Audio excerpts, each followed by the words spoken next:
Welcome to the Stories Told podcast. This is episode 159, A Beautiful, Bewildering Spice Dream. This is the Stories Told podcast. Two authors talking about stories in movies, TV, and of course, books. I'm Michael Grayford. I write action-adventure stories in fantasy and sci-fi worlds, sometimes for younger readers and sometimes for adults. And I try to always inject at least a little bit of humor. And I am author E.W. Barnes, and I write action-adventure, time travel novels, and space opera science fiction. Thousands of years, thousands of worlds. But be forewarned, beyond here, there will be spoilers. Are you ready for the adventure? Let's begin. Welcome back to the Stories Told podcast. I'm author E.W. Barnes, and with me is author Michael Grayford. And today we're talking about the story told in the 1984 movie, Dune. How you doing today, Mike? Mostly doing well today. How are you? Good. I am mostly doing well as well. And what's new in your writing world? In writing world, it's sort of a one step forward, one step backward kind of thing. Yeah. I outline stuff, and then I'm thinking about how fleshing it out. And this doesn't work. Okay, I got to rewind and trying to incorporate other characters into the plot a little bit more. Yeah, I might have put too many characters in this story. I have my main ones that are kind of long, and then it's others to sort of fill out this plot and Yeah. then moving into the future. And it's like, well, this character doesn't really have much to do. So, and I'm not really liking how the final acts are working out either. So I think I'm gonna have to rethink some things, unfortunately. Nothing wrong with that. Yeah, you got to do it. Yeah. Do what needs to be done to make it the best story you can. That's okay. Yeah, that's why I outline. It's like I wouldn't want to have to do this after I'm written and like almost done with the story Yeah. and realizing, oh, this is missing a lot or doesn't work right. Yeah, I hear you. And Anyway, my writing world's a little stalled too, just, all the things. It's just things, so many things. So, but funnily enough, you and I briefly talked about this before we started recording. I have broken a bone in my foot, which is forcing me to not do anything. So, what better opportunity to sit down in front of the computer and finish up a couple of short stories than when I've got my leg propped up because I can't walk. right? Yeah. Well, it gives you some opportunity, I guess.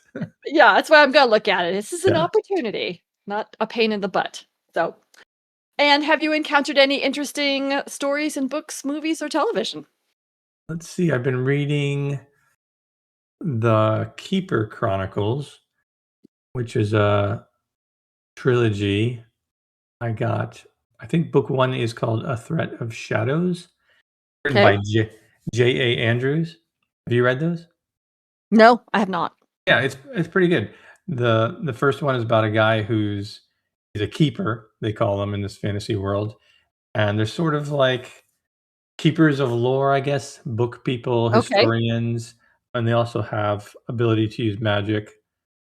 And he is looking for a cure for his wife's ailment, and he ends up running across a sort of mixed group, an unlikely motley crew of people who seem to be coincidentally, for a different reason, looking for the same thing he is.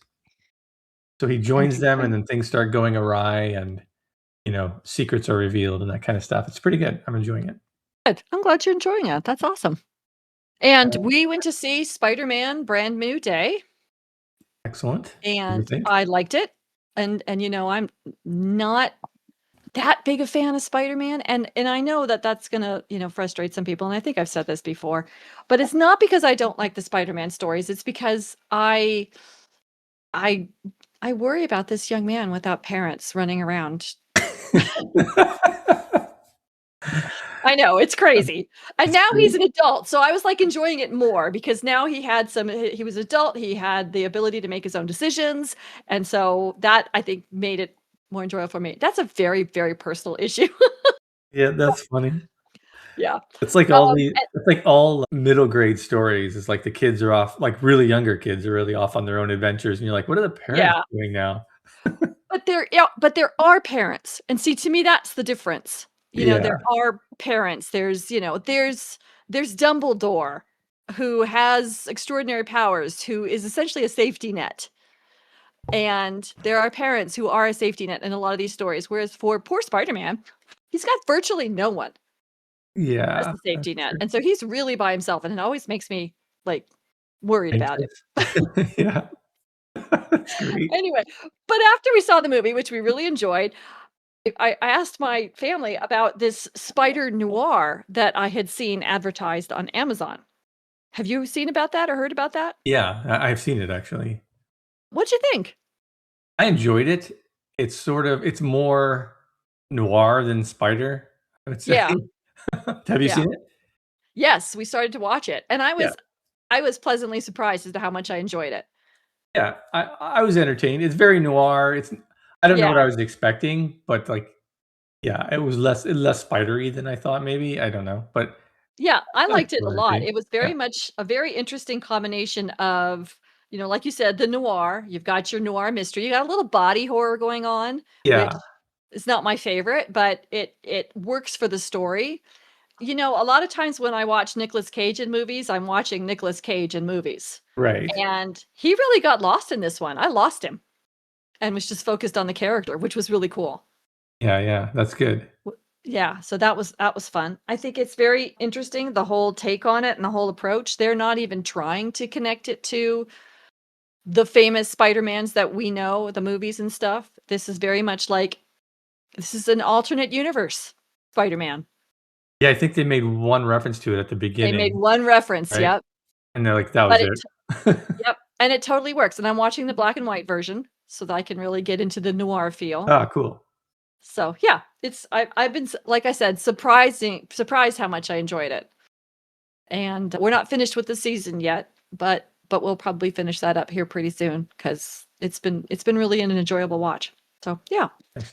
And then I finished Watership Down, and I think I must have lent my version of Contact to someone, which is very possible. So I am going to start reading The Silmarillion because I haven't read it for a very long time, and I'd like to read it again, especially in light of Rings of Powers coming out later this year. So it would be nice to kind of remind myself what happens on Numenor and all that. And then in the future, we're going to be talking about Frankenstein, so that's going to be a read that I'm going to do down the road. Yep, yep. Cool. Yeah. Are you ready to talk about Dune 1984? Yeah, let's jump into Dune. Today we're talking about the story told in the 1984 movie Dune, and I'm going to read the summary that comes up on Google. In the year 10191, a spice called melange is the most valuable substance known in the universe, and its only source is the desert planet Arrakis. A royal decree awards Arrakis to Duke Leto Atreides and ousts his bitter enemies, the Harkonnens. However, when the Harkonnens violently seize back their fiefdom, it is up to Paul, Leto's son, to lead the Fremen, the natives of Arrakis, in a battle for control of the planet and its spice. Did you enjoy this movie? Yeah, I wanted to enjoy this movie. I feel like it didn't this particular adaptation didn't really work for me. Yeah. I appreciate what they were trying to do, and I could see how at the time with the success of Star Wars and Empire Strikes Back and how they would be like, "Oh, let's bring, this epic science fiction story to the screen, Dune." And I think production-wise, they did pretty good. Like, visually, there's a lot of good stuff going on considering the time this was made, and I appreciate the work. I don't think I don't think it was a failure in terms of, like, well, they just kind of phoned this in, if that makes sense. Right. For me, where it failed was, I guess, the story-wise. I think okay, here's the problem I have with it. I think the good is they mostly followed the book early on, right, until, like, the latter part of the story, but that was also kind of the bad. We'll get into that. Let me talk about what I liked about the Okay. 1980s. Okay. All right. I appreciate what they were trying to do, so let's talk about that. Most of what I liked was sort of the latter part of the movie, actually. I liked the the final battle as they were approaching, dealing with the emperor and all that. The bringing together of the worms for the attack at the end. I thought that was really nice. I thought the climax overall was pretty good. I liked the Baron getting eaten by the worm, even though that wasn't in the original story. I thought that was kind of a cool way Yeah. to do it.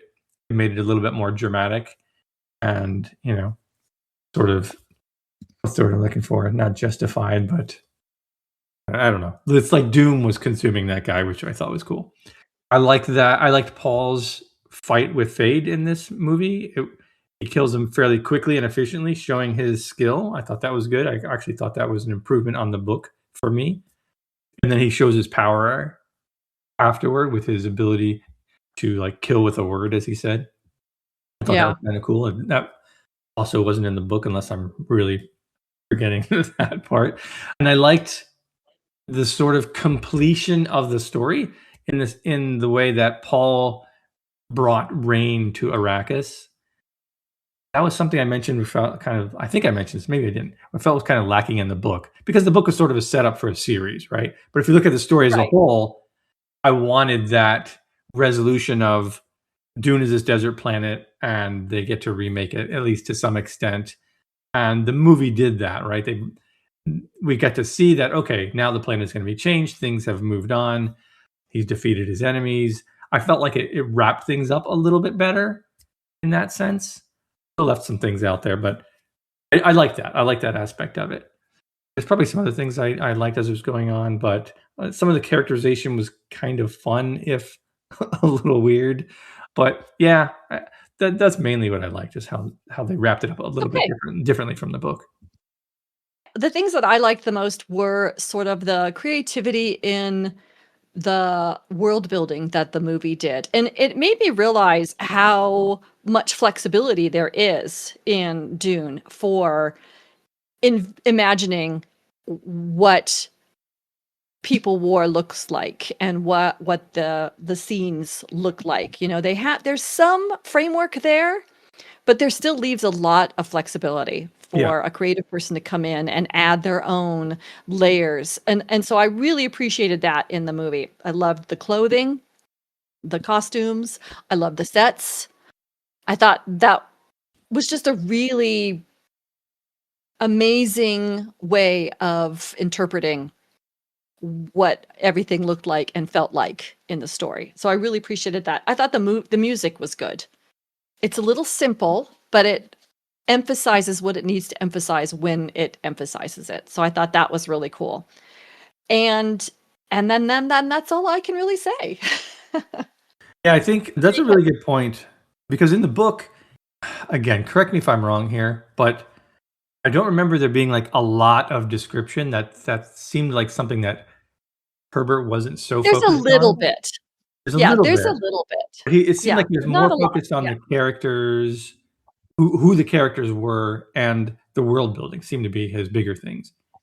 He Yeah. wasn't like Tolkien, where he's describing everything, visually. So you're right. It allowed them more flexibility to sort of go creative, go wild with it, and create their own vision. I think I agree. I think that worked pretty well for me. That was pretty cool. Yeah. Other than that, I found it frustrating, and I really sat and thought very carefully about what I found frustrating about it. And Okay, good. what the problem that I found with it was that I think they spend so much time thinking about these specific scenes from the book that they didn't spend time on creating the connective tissue between the scenes. It just feels like a series of scenes, Yeah. and there's no real story there. And I think there's a lot of assumption that people already know the story, and so that's gonna carry it along, but you can't do that with a story. And I think as a writer, it's very easy to do that when you understand like specific tropes in a story, that you want to include the tropes and you want to include the elements of the hero's journey. And so you create scenes for that, but you're not creating the connective tissue. And I'm not saying that that's, what's happening. I'm just saying that I think that's a pitfall that an author can have when focusing on scenes and tropes and Mm. elements of the journey and not having the connective tissue there to make it all feel flowing and organic. And I think that's what really frustrated me here, in addition to the voiceovers. I guess we've moved into what I would do what I would do different as an author. So I guess we're there. Yeah. Yeah. I think the voiceovers could have been dialogue. So much of the voiceovers just could have been dialogue. Yeah, it's a little exposition-y, but it would have felt much more natural. And then the gross body horror elements were completely unnecessary. Yeah. Yeah, that So, was weird. those are my thoughts. Yeah. Like the Baron like disease thing wasn't even in the book, was it? I don't remember that. No, I don't think it was. He's just, so overweight he has to use machines to help carry him, Yeah, I remember devices. that. But Mm. other than that, I don't think there's anything else. I kind of leapt ahead there, and when you usually go first with that, and I went It's first. fine. Sorry about that. No, no, no, it's perfectly fine. Feel free to dive in there. So those were my big issues. Yeah. I thought like, from the start, I could have done without the opening exposition Yeah, from Irulan, Princess Irulan. I felt like that was the them basically saying, "We don't know how to incorporate this into the story, so we're just gonna tell you what's going on." And I'm always a little leery when that happens. I thought, like, Fellowship of the Ring did it really well because it was giving us the yeah, background. I thought this I thought this I mean, this was okay. It did set the background, that was fine. I just don't know that they needed it. I think that could have been incorporated into the story as we were going along. Yeah, and then at the beginning when the Emperor and he's meeting with the spacer guy, the Space Guild thing, yeah, it again felt like more exposition where they're just telling us the plan of what they're gonna do rather than just yeah, showing them doing it.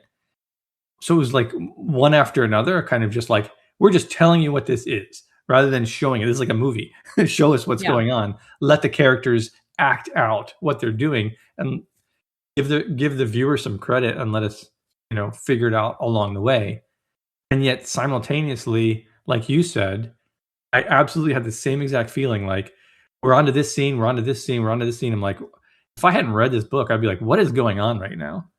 And that was kind of my impression. The first time I watched this movie, I hadn't read the book, and fortunately, I was watching it with someone who had, and he was able to explain kind of what was going on, and isn't that helpful?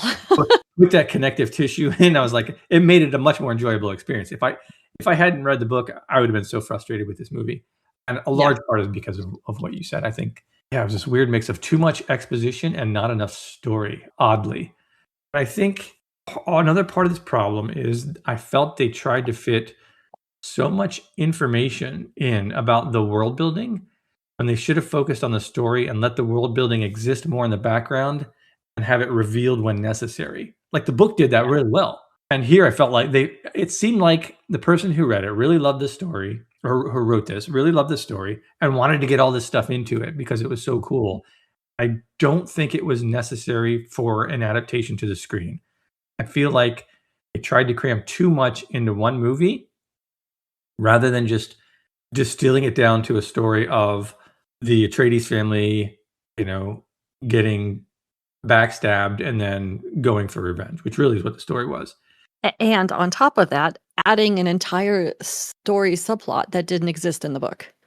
This whole thing about the voice-activated destructive devices, Yeah, what was that? not not in the book. There was a couple things like that where I'm like, you spent time on this thing, but not on like the actual story. It didn't make sense.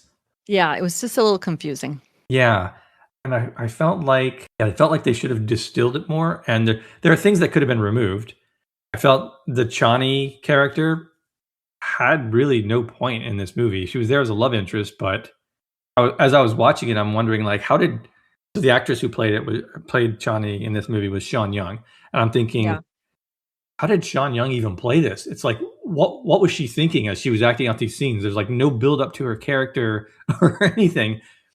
There needed to be more time to develop that relationship yeah, to have it be meaningful in this story.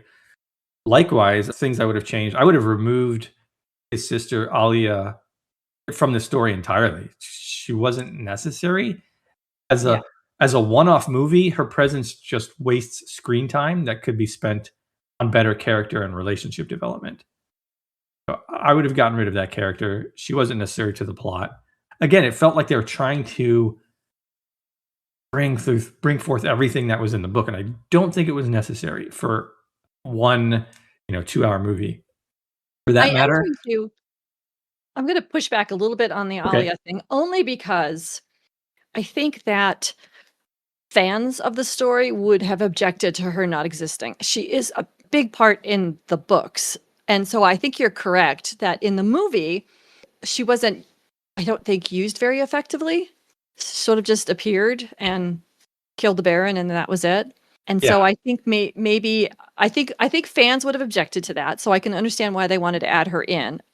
And in doing so, I think it needed to be a little bit more better woven Yeah. because in the book, one of the things that Alia did was, I'm going to paraphrase the way I think I remember it from the book, insert herself into the future with a message. She inserts a message into the future for her brother because she's got this skill too. And so then he's able to know what's happening because she's giving him information through whatever their superhuman powers are. Do you remember that? No. Maybe it's a few Yeah. subsequent books, or maybe I just It's j forgot. no, no, no, it's just a couple of lines in Oh, Dune. okay. Yeah, I remember And I so remember her. She has yeah, abilities like him for sure. yeah. I remember that. So if they had done that to show her strategically giving him information about what's going inside with the Yeah. Emperor, then it would have made more sense to have her there, besides just to Yeah, prognosticate, "My brother is coming." And I think there could have been a way of doing that, that would have then satisfied the fans, but also maybe. made her presence make sense in the story. Yeah, I just feel like she shows up too late in the story for us to care about her here. Like, in the Yeah, book, she plays yeah, much more of a presence, right? And there's a lot yeah, more in the latter half of the book with her and her development and her mother yeah, than in this given this movie, I feel like, "Hey, here's this character. Okay, you know, she's there sort of like the messenger slash killer at the end," and it just yeah, I don't know. It didn't seem necessary. I get what you're saying. I fans probably would be upset, yeah.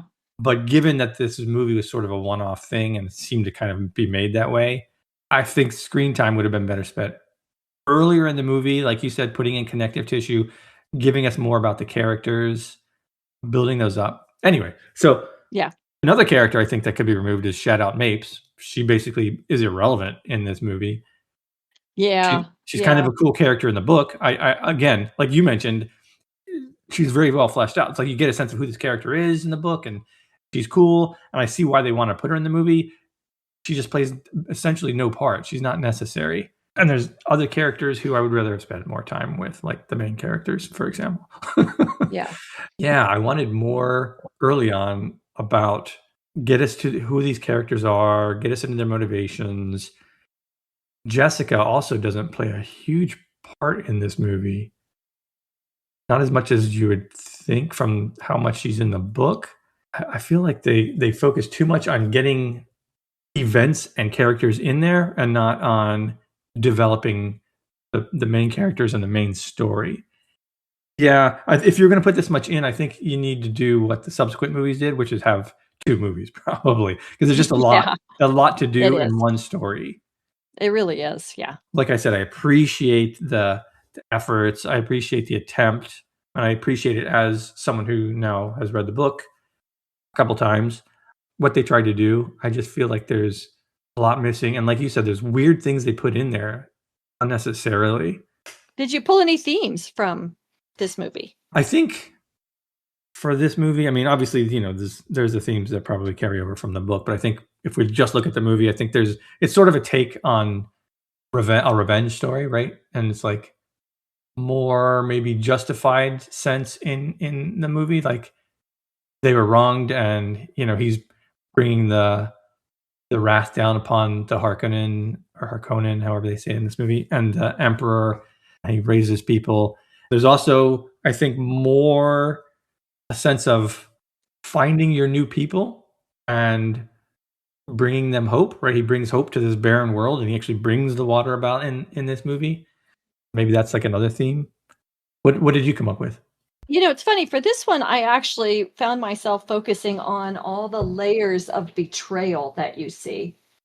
So you see at the very beginning, the Emperor betraying Leto with the Harkonnens, and then you learn about Jessica's betrayal of her vows to her sisterhood by Yeah. producing a son, and then we see Yue's betrayal that brings down House Atreides. And so I thought this was really interesting to see it through the lens of betrayal. You saw it through the lens of revenge, right? Which is the response to betrayal. Right. And I was looking at the action that brought That about led the to it. revenge. Yeah. So my theme was betrayal reaps only destruction. Yeah. That's great. So as a writer, what do you take away from Dune 1984? For me, I'm going to take away a positive takeaway. I think they did a decent job at the end of satisfying the promise of the story in terms of Okay. getting the vengeance and transforming the desert planet. If you look at it as like one story versus the beginning of a series, I think they wrapped it up fairly well. So that's my takeaway is satisfying the promise of the story with your conclusion. I like Climax. that. That's a good one. And mine was about just building that connective tissue for story and focusing on that over the world building. Yeah. That's good. Thank you for joining us as we talked about the 1984 movie Dune. Huge thanks to our Patreon supporters and all of our listeners. If you'd like to support the show directly, our podcast Patreon link is in the show notes. No pressure though, your support, noticed through every like and share, means the world to us. The Stories Told podcast is on all major platforms. Please like, subscribe, or follow to help us reach more story lovers like you. For book, TV, or movie suggestions, subscribers can drop a note on our YouTube channel. Join us next time as we talk about the story told in the 2021 movie Dune Part 1. Thanks so much, Mike. This was a lot of fun. Yeah, thank you. And we'll see you next time on the Stories Told podcast.